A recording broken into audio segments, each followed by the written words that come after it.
जयंती की छात्राओं, और आज मैं आपके सामने मोबाइल के विपक्ष में अपने विचार प्रस्तुत करूंगी। यदि इसमें कोई गलती हो तो मुझे क्षमा करें।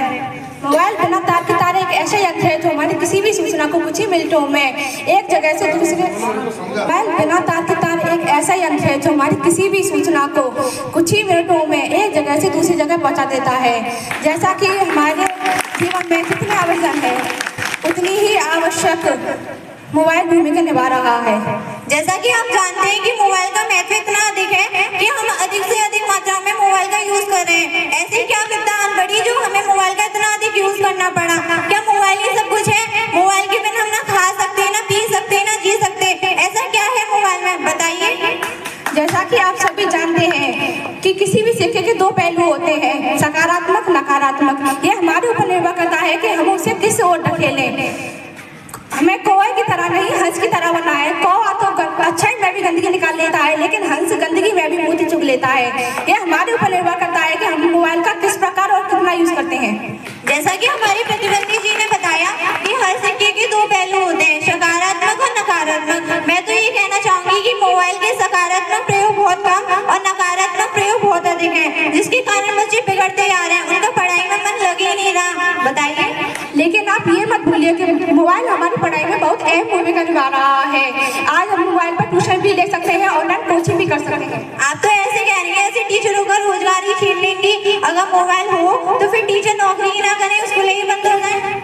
हम स्कूल जाते हैं तो बताइए हम ट्यूशन क्यों जाते हैं? क्योंकि हम एग्जाम में बेटर से बेटर स्कोर कर सकें। जरूरी नहीं है कि स्कूल मोबाइल से हम बेटर स्कोर कर सकें, स्कूल में भी जाकर हम बेटर स्कोर कर सकते हैं। क्या पहले गुरुकुल में पढ़ाई नहीं होती थी? क्या पहले मोबाइल था? बच्चे तब भी स्कोर करते थे।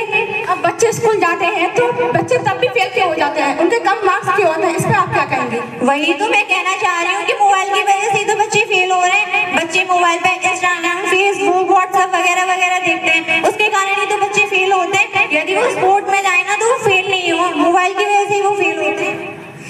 मोबाइल केवल इंस्टाग्राम, फेसबुक, ट्विटर इन तक ही सीमित नहीं है। आप जहाँ तक इंस्टाग्राम की बात करें तो इंस्टाग्राम पर कई सारे अकाउंट जैसे English connection, GK, current affair और भी काफी सारी चीजें हैं। आप तो ऐसे कह रही हैं ऐसे इंस्टाग्राम पर पढ़ के IAS PCS बन जाए। क्या दिल्ली में कोचिंग नहीं है IAS बनने के लिए? क्या LLB गुप्ता नहीं है डॉक्टर बनने के लिए कि मोबाइल पर ही पढ़ के हम कोर्स करें? क्या स्कूल जाकर नहीं कोर्स हो सकता?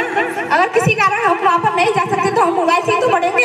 ऐसा कोई कारण नहीं है कि हम वहाँ जा नहीं सकते। हर सरकार मुमकिन से मुमकिन प्रयास कर रही है वहाँ जाने के लिए। सरकार ने 8वीं से लेकर 12वीं तक PSC के लिए हर कॉलेज खोले, तो वहाँ पे जाकर भी तो पढ़ाई कर सकते हैं कि मोबाइल से करें। योगी जी ने क्यों मोबाइल बांटना बंद किया है? क्योंकि बच्चे मोबाइल से डिस्ट्रैक्शन हो रहे हैं, पढ़ नहीं रहे, घर वालों से लड़ रहे हैं। तो इसका क्या कारण है? और आपको पता है कि मोबाइल से निकलने वाली कितनी हानिकारक किरणें जो आंखों को कितना नुकसान पहुँचाती है? क्या आप चाहते हैं कि मोबाइल से नुकसान होगा बच्चे पढ़े?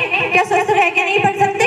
हम केवल मोबाइल के नकारात्मक प्रभाव पर ही ध्यान नहीं दे सकते, वो उसके सकारात्मक प्रभाव को भी देखते हैं। जैसे कि इंस्टाग्राम पर, यूट्यूब पर, प्ले स्टोर पर कितने सारे करंट अफेयर हैं, कितने सारे लर्निंग ऐप हैं, कितने सारे अगर हमें इंग्लिश सीखनी है तो यूट्यूब पर English connection, English with Arun, जैसे मोटिवेट होना है तो संदीप सर, सोनू सर, और मैथमेटिक्स सीखनी है तो मैथमेटिक्स एनालाइज, बहुत सारी चीज़ें हैं जो मोबाइल की नोटिफिकेशन सिर्फ हमें आकर्षित कर रही है, और जो मोबाइल के मैसेज होते हैं वो हमें केवल डिस्ट्रैक्शन ही करते हैं। आप कह रही हैं मोबाइल की नोटिफिकेशन हमें आकर्षित कर रही है, यानी आपके मन पर काबू नहीं है। आप ये क्यों नहीं कहती कि आपके मन पर काबू नहीं है? आप मेरी बात मानिए, आप मेरी बात का विरोध मत करिए, आप अपनी बात को मानिए कि आपके मन के पर काबू नहीं है।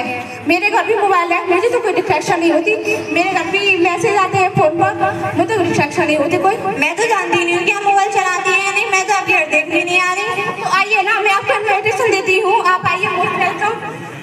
अच्छा, मैं आपके घर जाऊंगी तो क्या आप मेरे सामने थोड़ी की फोन चलाएंगी? मेरे सामने तो सदाचार का पाठ छोड़ेंगी।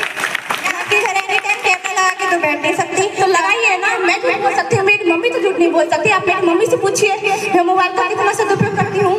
मैं डिजिटल इंडिया का विरोध नहीं कर रही, मैं मोबाइल का विरोध कर रही हूँ। मोबाइल डिजिटल इंडिया जैसे कि लेकिन आज भी नकारात्मक प्रभाव पर सकारात्मक प्रभाव हावी पड़ रहे हैं। ये आप बिल्कुल गलत कह रहे हैं। मेरा मानना है कि नकारात्मक प्रभाव सकारात्मक प्रभाव पे हावी पड़ रहे हैं। मोबाइल से बच्चे पढ़ नहीं रहे, बिगड़ रहे हैं। ये बस आप सभी से मैं अंत में ये निवेदन करना चाहूंगी, मोबाइल का यूज करें पर कम से धन्यवाद।